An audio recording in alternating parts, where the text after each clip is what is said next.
بسم الله الرحمن الرحیم. محترم ورونو، مونږ یو سلسله شروع کړې وه په باره د لږ عمل او ډیر ثواب کې. هغې کې هغه ذکرونه او هغه دعاګانې او هغه عملونه ذکر کول چې هغه ډیر مختصر او ډیر لنډ وي، خو الله سبحانه وتعالی انسان ته په هغې باندې ډیر زیات اجرونه ورکوي، ثوابونه ورته ورکوي، ګناهونه یې معاف کوي او ډیر زیات انعامات ورته ورکوي.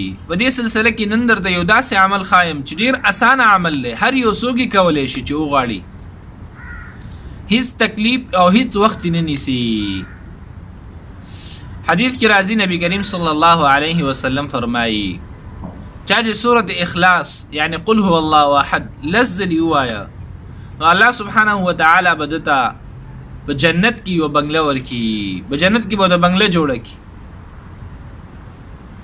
محترم ورونو، کله چې موږ په دنیا کې ځان دپاره یو کورکۍ غوندې جوړوو نو هغې دپاره موږ څومره منډې ترلې وهو، څومره کار کوو، په کلونو کلونو کار کوو، د هغې دپاره مزدوریانې کوو او هغه بیا هم سرته ونه رسېږي، یعنې ډېر په سختۍ سره کور جوړېږي.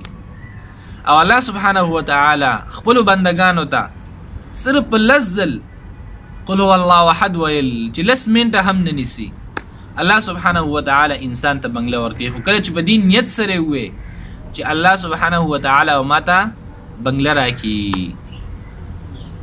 کله چې دا خبره رسول الله صلی الله علیه وسلم وکړه نو عمر رضی الله عنه فرمایل چې یا رسول الله موږ خو به ډېرې زیات بنګلې ولرو بیا په جنت کې.